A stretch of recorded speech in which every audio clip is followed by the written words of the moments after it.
За би энэ гурван зүйлийг сурснаар миний амьдралд илүү үр дүн гарсан. За эхнийх нь юу гэхээр үгүй гэж хэлж сурах. За миний жишээн дээр авч үзэх юм бол би ингээд бага бахта ерөөсөө тийм нэг өөртөө итгэлгүй тэгээд хүмүүст ерөөс хайрч чаддгүй хөлтөөс аахгүй юу. Тэгээ манай найзууд намайг ингээд оо андаа чи тэргийг өгчөө тэг. Тэнгүүт л би тэгэл юу ч дуурч чадахгүй. За гэл тэнгүүт нь дараа нь баярлагч гэсэн надад ерөөс юу ч ирэхгүй миний цагийг ураачдаг. Харин бас гуан зордсон штеп. Та нар мэддэг бах заяа. Сургуулийнхаа засварлагаанаа ингээд гуан зараал яаст гоё бэрший идэ да гэл бэрший яасан чинь найз чинь ингээд хаалга нэхт. Гэж зогсчих. Тэгэл чи үү гэж хэлж чадахгүй тэгэл үү гэх юм бол тэгэл чамайг харамж чи ингээд яваарай гэл. Тэгээд яах ёстой юм бэ? Хүн тэгэл өөр юм шийдэн штэ. Тэгээ ер нь үгүй гэж хэлж сурах хэрэгтэй. Тэгэхгүй бол тэд нар чамайг ашиглана. Тэгээд ашигласнараа чиний энерги болгон цаг хугацаа чинь юмнаа.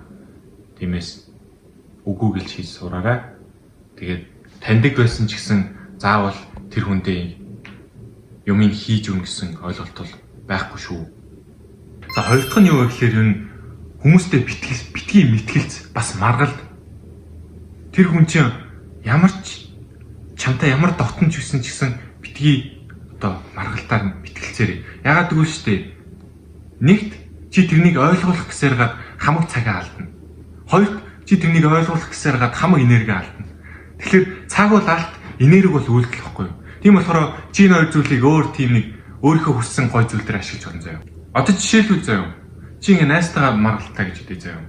Тэр найз чинь чиний хэлснээр бол өөрчлөгдөхгүй. Ягаад гэвэл штэ хүн гэдэг зүйл яг өөрөө л хүсэхгүй бол эзэж өөрчлөгдөхгүй.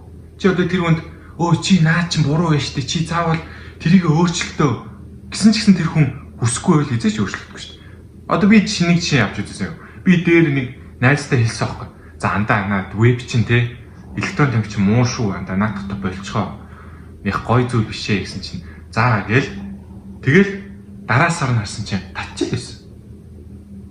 Тэгэл бит хоёр маргалцсан аахгүй.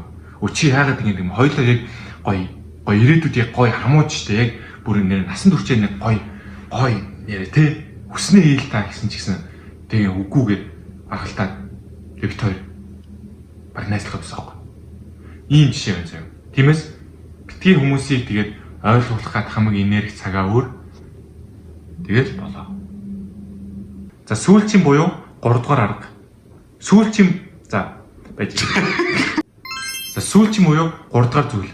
Би нэг сүүлд ойлгосон. За энэ юу гэхээр аав ээж чинь чамаа хэр тийм хүн бол, тийм мэрэгчлээ хүн бол гэхэд чи дургуул бол тэрийг хийж чадахгүй шүү дээ. Тийм болохоор зөвөр эхэндээ ойлголоод хэлчих.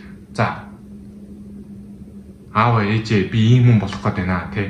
Ийм хүн болохын тулд би тэр сургууль руу явахгүй тэр чиглэлээр явж тэрийг авах учраас та хоёрын хэлээд байгаа тэр зүйлийг чи хийж чадахгүй. Тэгээ тийм мэрэгчтэй болохгүй гэдээ ойлголоод хэлэх хэрэгтэй. Тэгээд бүр болохгүй бол энэ аргыг ашиглаж болно. За энэ арга нь юу вэ гэхээр зүгээр л толгой тохиод ойлгох аав ээж. Уус аав ээж чинь чамаа өсгсөн. Чи тэгээд өдий том болсон. Тийм болохоор хүндлэл за ойлголоо гээл яг төгсөөл тустай гарангуут нь хүснэ их. Тэгээд худлаа ярьж болно. Гэхдээ худлаа яриад муу зүйл хийгэрэй гэсэн зүйл биш шүү заяа. Зүгээр л яг наана цаана аав ээжийнхээ сэтгэл санааг тайван байлгахын тулд тэгж хэлээл. Тэгээд чи хүсэл мөрөөдлийн төлөө явж болно. Юм сурсан бол лайк, комент, subscribe хийгээрэй. Тэгээд дараа уулзъя.